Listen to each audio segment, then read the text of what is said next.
everybody, I'm Bob. I'm JP. So today we thought we'd do something, from our heritage. We're going to make hummus. I thought this would be good. Teach you how to make it at home. It really doesn't take a long time. Doesn't require pretty much any cooking at all. It actually requires no cooking at all, and requires only one ingredient you might have to hunt down, but a lot of stores carry it now. So that one ingredient is this.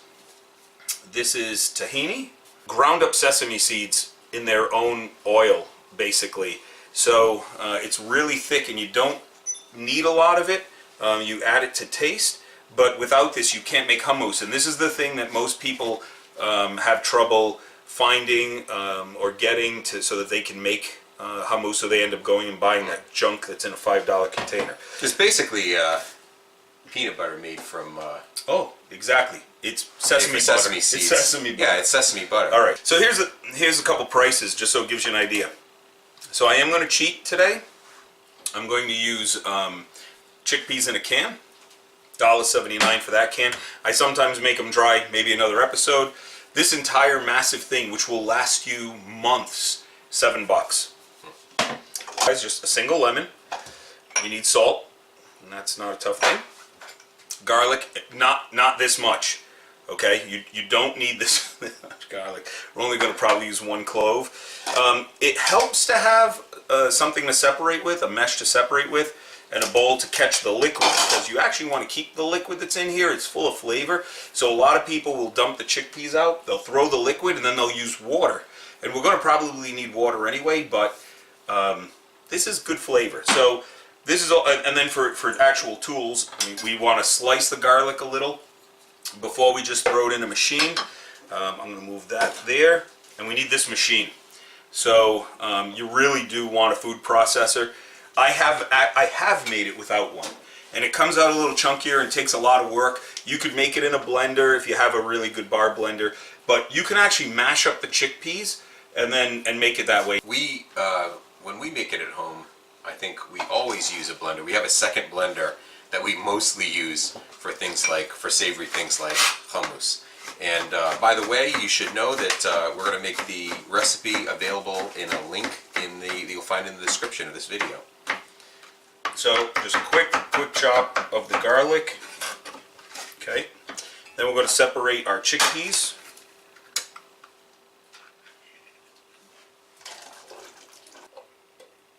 Okay. So keep the fluid. Chickpeas go in a machine. That fluid is flavor. Tons of it. So put that there. Salt, you're going to want about a tablespoon.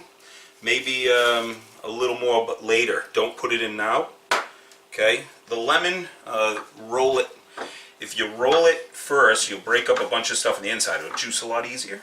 This is also to taste. So if you're like, oh, I like lemon, but not too much, start with a half. You can always add. You can't take out, right? Yeah. Well, you could. You could just make a giant batch.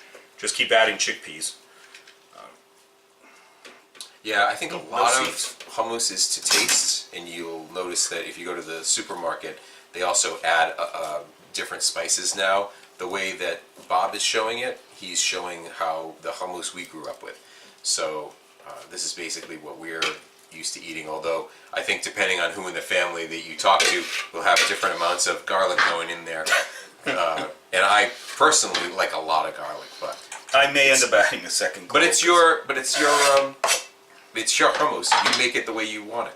Keep in mind though, over time, if you let this sit in the fridge overnight, tomorrow the garlic will be multiplied by no less than a factor of 2. So start with 1, and if you're like, this isn't very garlicky, wait till the next morning. Yeah, that's a good point. Now the next thing is to add the tahini. So we're going to stir it, and you have to get to the bottom. We've done a really good job making sure we get to the bottom of this one, or else you get these hard clumps. Work them out. Don't let those live in the bottom.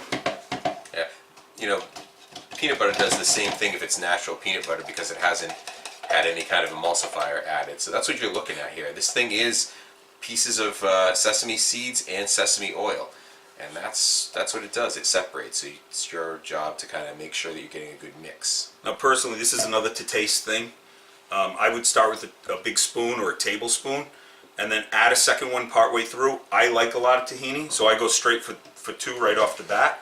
I'm going to keep it there in case I want to hit it again. But definitely a to taste thing.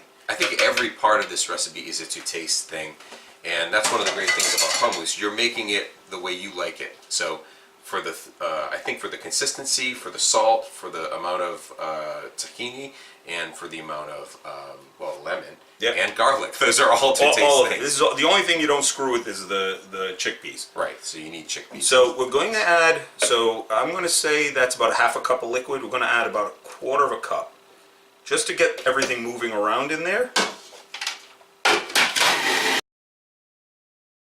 Some people will stop here and serve it chunky, which I have done. It's pretty good.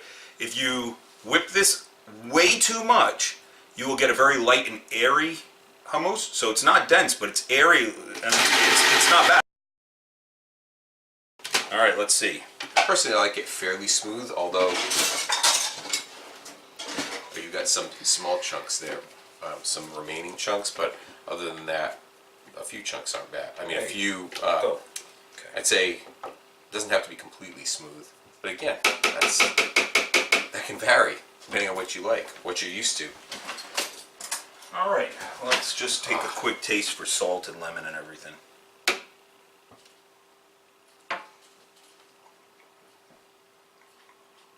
I think it needs more lemon.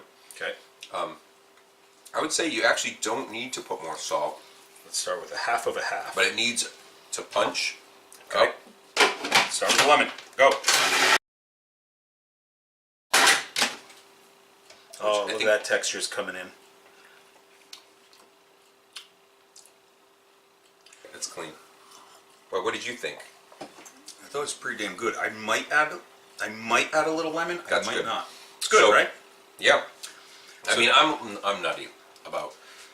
I like tons of. I like it to basically be a garlic paste held together with chickpeas, and that's my preference. However, it really depends on what you're using it for as well. As a dip, maybe thicker is good.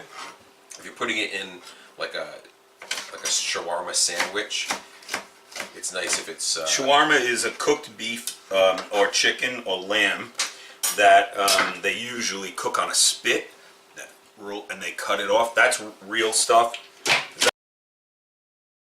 But you're done. I mean, this is hummus, and it's honest to God, this is a million times better than anything you get in the store.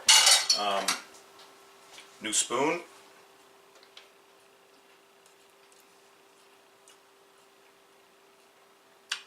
I think it's perfect. Looks good. Okay. So what do you do with that? Eat it.